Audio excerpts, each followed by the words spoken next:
Hello, नमस्कार, आदाब, सत श्री अकाल और अस्सलाम वालेकुम। मैं हूं मोहम्मद अहमद काज़मी, लेकर आया हूं आपका पसंदीदा कार्यक्रम आपके रूबरू। आपको मालूम है कि मीडिया स्टार वर्ल्ड लगातार दुनिया भर की और देश की बहुत सी खबरों के ऊपर राय, जानकार लोगों से हम आपकी मुलाकात कराते हैं। इस वक्त दो इश्यूज हैं जिस पर मैं आज बात करूंगा। एक तो ये कि मुस्लिम मुल्कों में, अरब मुल्कों में नुपुर शर्मा के टाइम्स नाउ टेलीविजन पर जो प्रॉफिट मोहम्मद सल्लल्लाहु अलैहि वसल्लम की उन्होंने एक तरह से इंसल्ट किया है, अपमान किया है, उस पर रिएक्शन काफी तेज है। उसके बारे में हम खबरें आप तक पहुंचा चुके हैं। इसके अलावा कश्मीर में, वैली में हमले बढ़े हैं और खास तौर पर इसमें कश्मीरी पंडितों को एक बार फिर निशाना बनाया जा रहा है। खबरें ये हैं कि जहां रेफ्यूजीज रहते हैं कश्मीरी पंडित, उनके चारों तरफ ऐसी सिक्योरिटी कर दी है कि वो वहां से निकल भी नहीं पा रहे हैं। और ऐसे में कई किस्म की बातें हमने अब तक आपको श्रीनगर से एक जर्नलिस्ट का इंटरव्यू भी आप तक पहुंचाया है। इस वक्त मेरे खास मेहमान हैं जनाब राम पुनियानी साहब, जो बंबई में रहते हैं, जाने माने हिस्टोरियन हैं, समाज सेवी हैं, एक लंबे वक्त से अपनी बात मजबूती से रखते चले आए हैं। आप उनको मुख्तलिफ चैनल्स में अलग अलग तरीके से सोशल मीडिया पे खास तौर पर देखते रहते हैं। राम पुनियानी साहब, वेलकम है आपका। मीडिया स्टार वर्ल्ड को आपने वक्त दिया, इसके लिए बहुत बहुत शुक्रिया। आप जनाब ये बताइए कि ये नुपुर शर्मा वाला जो बयान था, आपने उसके बारे में उसकी जानकारी आपको जरूर होगी। उसके बाद जिस तरह का रिएक्शन आया, खास तौर पर संडे में कई मुस्लिम मुल्कों ने हमारे एम्बेसडर्स को तलब किया और अपना प्रोटेस्ट दर्ज कराया। कई जगहों पर भारत का सामान दुकानों से अलग हटाया जा रहा है। आप इस सबको किस तरह से देख रहे हैं? देखिए, भारत में जो अभी माहौल है, इंडिया में जो माहौल है, उसमें मुसलमानों को लगातार निशाने पर रखा गया है। ये जो नफरत की भाषा बढ़ती जा रही है, इस आपने देखा होगा, इसके पहले धर्म संसदों में और दूसरे बीजेपी के बड़े बड़े नेता इस प्रकार के बयान देते आए हैं। और पिछले कुछ हफ्तों से तो इसमें खुली छूट सी आ गई है। जब से ज्ञान व्यापी का मुद्दा आया, उसके बाद से ऐसा एक लग रहा है कि एक हर एक मस्जिद के नीचे शिवलिंग है। ऐसा मोहन भागवत ने भी कहा, शिवलिंग को मत ढूंढो, मतलब शिवलिंग है पर आप उसको ढूंढो मत। ये भी एक नफरत की बात है।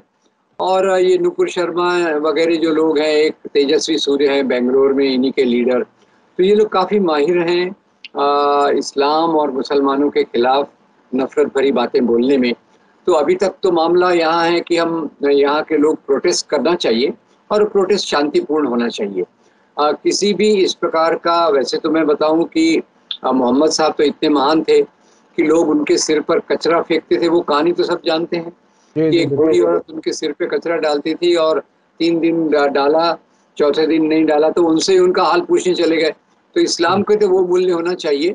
तो नुपुर शर्मा की भी नफरत की बातें फैलाए, हमें उसका मुकाबला कोई हिंसा से नहीं करना। हमें उसका एक सच्चाई बोलकर एक अहिंसा के तरीके से अपनी बात को रखने का अधिकार है। पर सवाल यह है कि आज दुनिया भर में 56 मुसलमान देश हैं जो मोहम्मद साहब को इज्जत से देखते हैं। तो उन देशों के लोगों का जो नज़रिया है, उसके हिसाब से मुझे लगता है कि भारत में जो मुसलमानों के खिलाफ हो रहा है, उससे उनको भी तकलीफ तो हो रही होगी। अब ये बात और है कि मुसलमानों के खिलाफ जो तकलीफ हो रही है उसमें वो कुछ कर नहीं सकते। यूनाइटेड नेशंस चुप है। ह्यूमन राइट्स के बहुत सारे ऑर्गेनाइजेशंस जो अमेरिका से जुड़े हुए हैं, जो इंडिपेंडेंट हैं, वो लगातार इस बात को कह रहे हैं कि भारत में मुसलमानों को प्रताड़ित, ऑप्रेस किया जा रहा है, और उसके बहुत सारे उदाहरण हैं। और दूसरा होता है ये जो मुसलमानों के खिलाफ हिंसा, वायलेंस, उसको भी उल्टा करके बताया जाता है। ऐसा बताया जाता है कि जैसे मुसलमानों ने ही इस हिंसा में भाग लिया है जिनके कारण ये हिंसा हो रही है। अभी इसी के चलते कानपुर में जो बवाल हुआ, उसमें निश्चित रूप से कुछ मुसलमान नौजवानों ने जास्ती की होगी। पर फिर भी अगर आप देखें तो हिंसा तो तभी होती है जब दोनों साइड सड़क पे आए। पर फिर पुलिस का रवैया क्या रहा? पुलिस का रवैया क्या किया? उन्होंने सब 34 के 34 जो लोगों को पकड़ा वो मुसलमान है। तो ये पार्शियलिटी बहुत दिखती है, और ये पार्शियलिटी के आधार पे हमारा जो समाज चल रहा है। इसलिए दुनिया भर के ह्यूमन राइट्स ऑर्गेनाइजेशंस इसके बारे में उंगली उठा रहे हैं, इसके बारे में सरकार को चेत रहे हैं। अब ये सरकार ऐसी है कि एक तरफ से लगता है कि उनको ऐसे नफरत भरे बयानों से कोई परहेज नहीं है। वास्तव में तो मैं आपको इतना भी बताना चाहता हूँ कि ये नफरत भरे बयान तो ऊपर से ही चालू होते हैं। ऊपर से देखिए तो हमारे प्राइम मिनिस्टर ने अभी काशी ज्ञान व्यापी कॉरिडोर का शुरू करते समय कहा कि अगर औरंगजेब होता है तो शिवाजी भी होता है। तो वो इशारों इशारों में वो भी नफरत फैलाते हैं।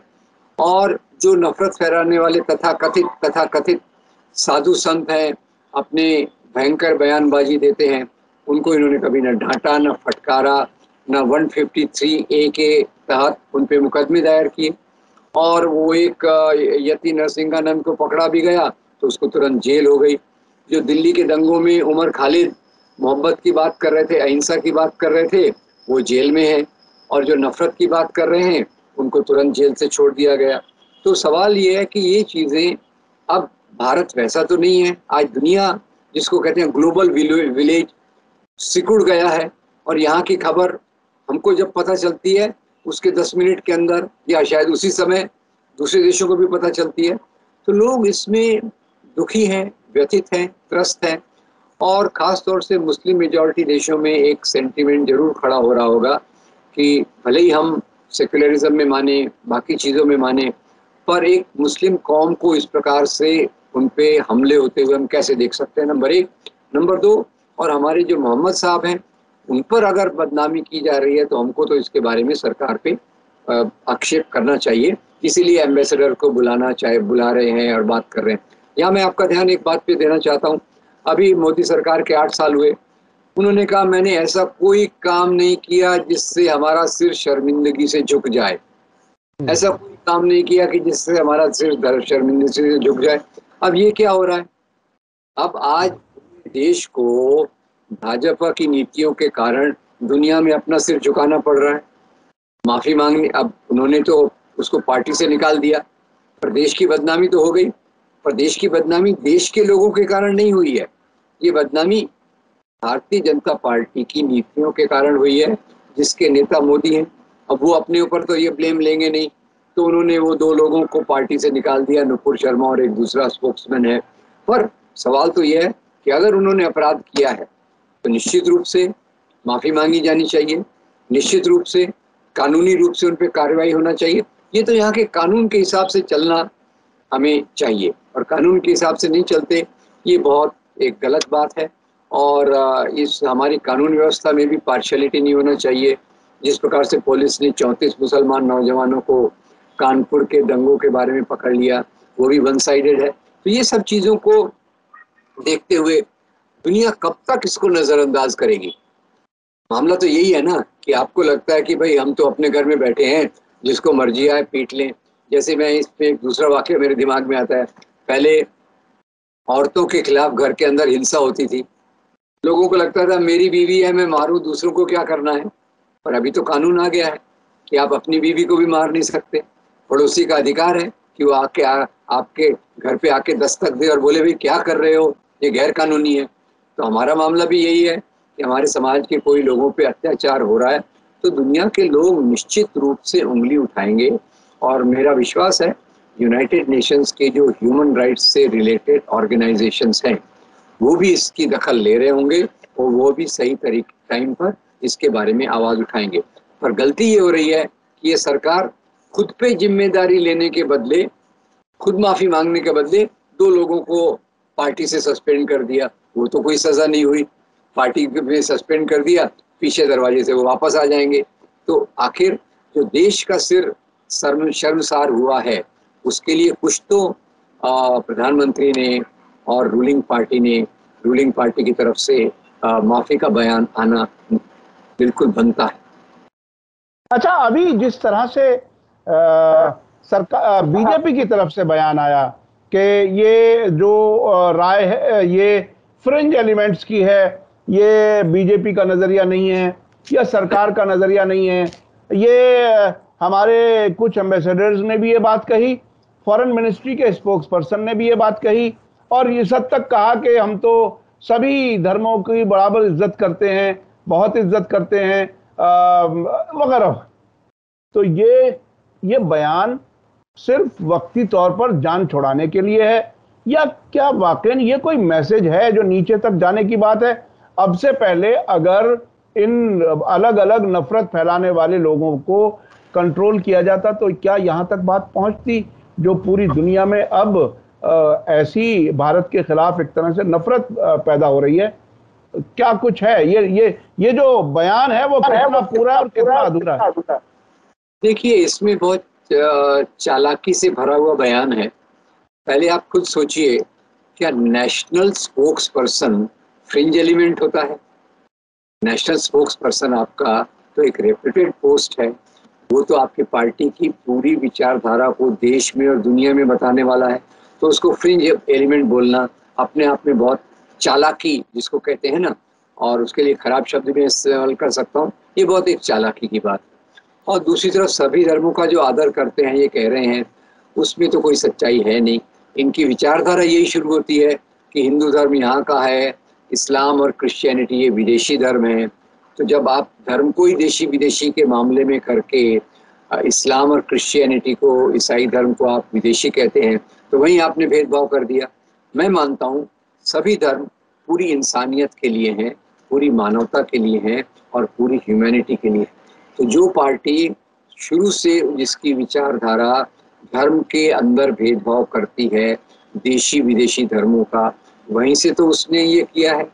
और नीचे इनका कोई मैसेज जाने वाला है? ये नीचे एक है, लीपा पोती का काम है, अपना काम निकाल के निकल जाओ, क्योंकि समाज में जितनी नफरत का जहर फैला हुआ है वो तो कोई इससे जाने वाला है नहीं। और वो लोग भी अंदर अंदर सोचते हैं ठीक है भैया, टेम्पररी संकट आ गया है, फौरी संकट है, इससे निपट लो, फिर अपना काम धंधा जैसे है वो पुराने लीक पर चलता रहेगा। अगर वो इसके बारे में सीरियस होते तो अभी जैसे भागवत जी का बयान आया, तो उनके बयान में भी उन्होंने कहा कि भाई हर मस्जिद में शिवलिंग मत ढूंढो। मतलब क्या है कि भाई हर मस्जिद में शिवलिंग है पर ढूंढो मत। तो ये इस प्रकार के बयान इसी तरीके से आते हैं कि जो यहाँ की नफरत को मजबूत करते हैं। ये बहुत एक मेरे ख्याल से गलत राजनीति है जिसका पूरी तौर से विरोध करना चाहिए। और मैं उम्मीद करता हूँ देश के लोग जागरूक होंगे और हमारे भारत की जो महान परंपरा, सूफी परंपरा है, भक्ति परंपरा है, गांधी और मौलाना आज़ाद जिन्होंने सब धर्मों को लेकर चले, उस रास्ते पर आने की कोशिश करें। मैं यहाँ फिर से, जब वो कहते हैं हम सब धर्मों का आदर करते हैं, तो आप बताइए महात्मा गांधी की जो हत्या की गई वो तो इसी के लिए की गई कि ये मुस्लिम परस्त हैं, ये मुस्लिम परस्त हैं, इनके कारण पाकिस्तान को 55 करोड़ दिए और ये हमारे हिंदू धर्म के हिंदुओं का ये नुकसान कर रहे हैं। तो कहाँ है सब धर्मों की बराबरी, कहाँ है? तो वो तो गांधी ने रास्ता बताया कि वो एक इंसान थे जो भारतीय समाज की आत्मा कही जा सकती हैं, जहाँ सभी धर्मों को बराबरी की जगह अंदर से, बाहर से, राजनीतिक तौर पे, सामाजिक तौर पे, सोचने के तौर पे दी। और वो गांधी का ही रास्ता था, इसीलिए इस विचारधारा ने गांधी की हत्या की। मैं तो यहाँ तक कहूँगा। जी जी। अच्छा, अब मैं आपसे कश्मीर के ताज़ा हालात पर बात करना चाहता हूँ। अभी कुछ हमले बढ़े हैं कश्मीरी पंडितों पर, और जो दूसरे राज्यों से वहाँ काम करने के लिए जाते हैं उन पर, उसमें ज़्यादा मेजॉरिटी जिन पर हमले किए जा रहे हैं वो हिंदू भाई हैं। तो उसमें अभी कश्मीर फाइल्स नाम की एक फिल्म आई थी जिसमें न सिर्फ कश्मीर में बल्कि पूरे मुल्क में नफरत का माहौल बनाने की तैयारी की गई थी। आप ये जो वाकयात हैं इसको कहीं किसी तरह से एक दूसरे से जुड़ा हुआ देखते हैं? कि क्या कुछ है? बीजेपी की सेंट्रल गवर्नमेंट है, उनके गवर्नर वहां पर काम करते हैं इस वक्त यूनियन टेरिटरी में, वहां की कोई और सरकार नहीं है, यानी नई दिल्ली की ही सरकार है, उसके बावजूद वहां ये सब हो रहा है। आपको क्या लगता है? काजमी भाई, मैं आपका ध्यान एक बात पे दिलाना चाहता हूँ। जब कश्मीर फाइल चल रही थी तब कई राजनीतिक विशेषज्ञों ने कहा था कि ये फिल्म के बाद कश्मीर में कश्मीरी पंडितों के हालात पहले से बदतर हो जाएंगे। इस बात को आप ख्याल कीजिए, जिस प्रकार का माहौल इसने पूरे देश में खड़ा किया और जिस प्रकार से इसने कांग्रेस सरकार, नेशनल कॉन्फ्रेंस कश्मीर के मुसलमानों पे उंगली उठाई और उसका पूरा समर्थन यहाँ के सरकार ने दिया। यहाँ के प्राइम मिनिस्टर हो, होम मिनिस्टर हो, आरएसएस के मुखिया हो और आरएसएस संबंधित जो श्री श्री रविशंकर थे, इन सब ने इस फिल्म को रिकमेंड किया। और इस फिल्म में एक तरफा बताई गई बात, और वो फिल्म की बात के समय भी लोगों को लगा कि अगर इतनी नफरत अगर फैलाई जाए तो इसका दुष्परिणाम कश्मीरी पंडितों पर ही होगा। और मैं उन विशेषज्ञों को सलाम करता हूं जिन्होंने उस समय इस बात को देखा। कारण क्या है कि इस प्रकार का अगर माहौल बढ़ेगा तो हमको करना क्या है कि हमको नफरत मिटा के मोहब्बत पैदा करना है। और ये फिल्म ने नफरत फैलाने का काम ज़्यादा किया और इसको पूरा पूरा गवर्नमेंट का सपोर्ट रहा, ये एक उसका मुद्दा है, तो इससे नफरत बढ़ी। दूसरी बात ये देखिए कि इनका बोलना था कि भाई ये कांग्रेस के कारण हुआ, ये दूसरी नेशनल कॉन्फ्रेंस के कारण हुआ, ये मुसलमानों के कारण हुआ। अब तीनों चीज़ें देखिए, अभी लेफ्टिनेंट गवर्नर उनका है, केंद्र में सरकार उनकी है, और सुरक्षा के नाम पे जितना कुछ आर्मी तो बेचारी पूरी अपना काम कर रही है। पर सवाल यह है कि अगर लोगों में असंतोष बहुत ज़्यादा हो तो आप उसको कंट्रोल करना मुश्किल है। मुख्य बात क्या है कि जितना भी आप लोगों को दबाएंगे असंतोष बढ़ेगा, और असंतोष बढ़ने के बाद इस प्रकार की दुर्भाग्यपूर्ण घटनाएं जिनकी पूरी पूरी निंदा होना चाहिए वो बढ़ती हैं। पर उसके पीछे पॉलिटिक्स क्या है कि आपको एक ही रास्ता पता है कि हम कश्मीर में ज़्यादातर दबाव बनाएंगे, वहाँ का डेमोक्रेसी को कमज़ोर करेंगे, वहाँ ऊपर से नीचे शासन लाएंगे। अब ऊपर से नीचे शासन लाएंगे तो लोगों की तकलीफ़ों का क्या, उनको कौन सुनेगा? लोकशाही जो हमारी जमहूरियत है, उसकी मुख्य बात तो ये है कि आप लोगों की बातें सुनकर राजनीतिक फैसले करते हो। वो प्रक्रिया तो पूरी बंद हो गई। कितने दिनों तक वहाँ कम्युनिकेशन, मोबाइल, ये सब बंद रहे। अभी भी मुझे लगता है कि वहाँ पूरी तौर से नॉर्मल नहीं हुए। तो लोगों का असंतोष जाएगा कहाँ? लोगों का असंतोष हिंसा में कन्वर्ट होता है। अब ये बात जवाहरलाल नेहरू ने तब भी कही थी कि भाई जबरदस्ती मत करो कश्मीरियों पर, उनको एक प्रेम से रखो, तो अपने आप पूरी तौर से भारत में वो फैसला कर सकते हैं। और ये फैसला उन पर छोड़ो, उन पर लादो मत। अभी आर्टिकल 3, तीसरी बात क्या हुई, आर्टिकल 370 निकाला गया और कहा गया कि भाई देखिए अभी तो यहाँ सुरक्षा बढ़ जाएगी। नोटबंदी की गई कि भाई यहाँ तो आतंकवाद खत्म हो जाएगा। एक भी चीज सही नहीं निकली। खुली आंखों से हम देख रहे हैं कि एक एक पॉलिसी जो ली जा रही है उससे कश्मीर की समस्या, कश्मीर के लोगों के हालात बद से बदतर होते जा रहे हैं। अब उसके लिए किसको दोषी ठहराना, ये आप तय कीजिए। अच्छा, एक बात बहुत ही अहम है, वो ये कि पिछले 2-1 साल से भारत और पाकिस्तान के बीच लाइन ऑफ एक्चुअल कंट्रोल पर ठीक ठाक निगरानी रखने और किसी तरफ से भी कोई कार्रवाई ना हो, कोई गोलीबारी ना हो, उस पर काफी सख्ती से दोनों मुल्कों ने अमल किया है और हालात वहां पर बेहतर बताए गए हैं दोनों सरकारों की तरफ से। अब भारत की सरकार की तरफ से सीमा पार आतंकवाद का इल्जाम भी आमतौर पर नहीं लगाया जाता है। अब बिल्कुल ऐसा है जैसे उससे अगले किसी फेज में हम हैं। तो फिर आखिर कहां से हथियार, कहां से कौन लोग आ जाते हैं? इतनी बड़ी तादाद में हमारी मिलिट्री वहां पर है, सिक्योरिटी एजेंसियां हैं, अमित शाह जी गृह मंत्री हैं, उसके बाद भी ऐसे कुछ वाकयात हो रहे हैं। वो क्या है, कैसे हो सकता है, क्यों हो सकता है? देखिए, मुझे ऐसा लगता है कि एक बार वहाँ जो इस प्रकार के आतंकवाद, टेररिज्म, असंतोष के बीज डल गए हैं, उसको पूरी तौर से दूर करना मुश्किल है। और उसका एक ही तरीका है, लोगों से डायलॉग, लोगों में ज़्यादा जो डायलॉग के आधार पे लोगों का एम्पावरमेंट, सिविल लाइफ को मजबूत करना। अब मिलिट्री जहाँ रहती है वहाँ सिविल लाइफ का तो कोई सवाल ही नहीं उठता, कानून तो कोई चलता नहीं है। तो लोगों का असंतोष कहीं ना कहीं इस रूप से आता है। और उसमें जो हथियार वगैरह हैं, जो हथियार पहले के आए हुए होंगे वो तो चलते रहते हैं, पूरे हथियार ख़त्म कर दिए गए हैं ऐसी बात तो है नहीं। और पूरे जो लोग पाकिस्तान से ट्रेनिंग लेकर आए थे, जो अलकायदा टाइप के लोग घुस गए थे, वो कोई तो पूरे ख़त्म हुए नहीं हैं। तो भले ही वो संख्या में सैकड़ों में होंगे, और वो सैकड़ों पूरे प्रदेश में उत्पाद बचाने के लिए काफ़ी है। ये बात हमें सोचना चाहिए कि उसकी जड़ें यहाँ हैं, और जड़ से इस समस्या को हल करने का तो एक ही तरीका है कि वहाँ जैसे ऑटोनॉमी थी, लोगों में ज़्यादा डेमोक्रेसी को मजबूत कीजिए, लोगों के रिप्रेजेंटेटिव्स को लाइए, टेबल पे बैठ के बातचीत कीजिए, और उनको जिस प्रकार से रोजे में यहाँ इंटरलॉक्यूटर्स कमेटी के बारे में आप जानते होंगे, मनमोहन सिंह के साथ दिलीप पड़गांवकर, राधा कुमार, MM अंसारी, ये 3 लोगों का ग्रुप गया था। अब उन्होंने रिपोर्ट यही दी कि अगर कश्मीर में ऑटोनॉमी बढ़ाई जाए तो समस्या हल हो जाएगी, और हुआ गया उसका उल्टा। जो छोटी मोटी ऑटोनॉमी थी, आर्टिकल 370, 35, ये दोनों को निरस्त कर दिया गया, निकाल दिया गया। तो सवाल तो ये है कि मुझे तो अभी भी लगता है कि इंटरलॉक्यूटर्स कमेटी जो थी उसने बहुत बेहतरीन काम किया था, और उसको फिर से जिंदा करने की ज़रूरत है। पाकिस्तान से भी डायलॉग करने की ज़रूरत है। पाकिस्तान भी अभी वो नहीं है जो 1947 वाला पाकिस्तान है। पाकिस्तान से बात की जाए, और अपने बिना कॉम्प्रोमाइज़ किए सबसे प्राइमरी होना चाहिए, मुझे लगता है काज़मी भाई, कि कश्मीर के लोगों की इज्जत, डिग्निटी, उनकी बातों को सुना जाए, और उनकी बातों के आधार पर हमारी नीतियों का निर्धारण होना चाहिए। वो वहाँ मुझे लगा कश्मीर की समस्या का हल दिखता है।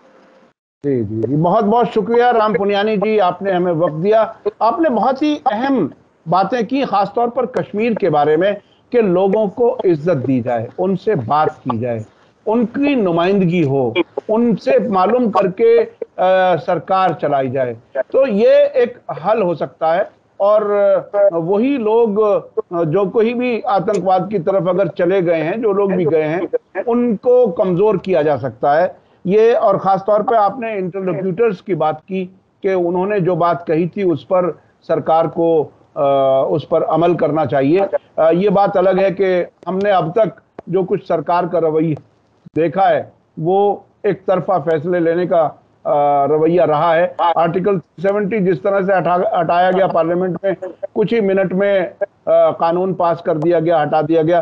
तो बहरहाल सरकारों को सोच समझ करके लोगों के जज्बात की बुनियाद पर कुछ मसाइल को हल करना चाहिए। वो आपने कश्मीर के सिलसिले में कहा, और नुपुर शर्मा और जो नवीन जिंदल जैसे लोगों के बारे में भी आपने बताया कि ये कोई शुरुआती बात नहीं है। जो बीजेपी ने बयान दिया है वो बहुत ही चालाकी भरा है, और इनको सिर्फ हटा देना काफी नहीं है, उनके खिलाफ कानूनी कार्रवाई हो, माफी मांगी जाए, ये उसका हल हो सकता है।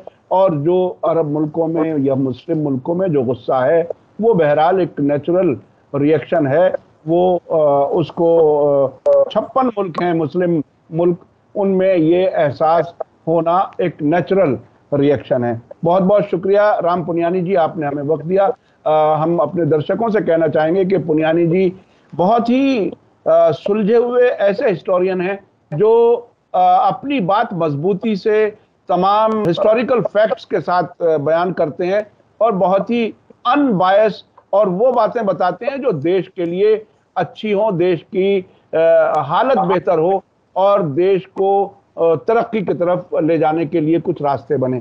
बहुत बहुत शुक्रिया पुनियानी जी, आपने हमें समय दिया। इसी के साथ मुझे दीजिए इजाजत। धन्यवाद, शुक्रिया। जय भारत, जय हिंद। मीडिया स्टार वर्ल्ड के और वीडियो देखने के लिए हमारे चैनल को सब्सक्राइब करें, और सीधे नोटिफिकेशन पाने के लिए बेल आइकन दबाएं। और अगर हमारी खबर सच्ची और अच्छी लगे तो अपने व्हाट्सएप, इंस्टाग्राम, फेसबुक और ट्विटर अकाउंट पर ज़रूर शेयर करें।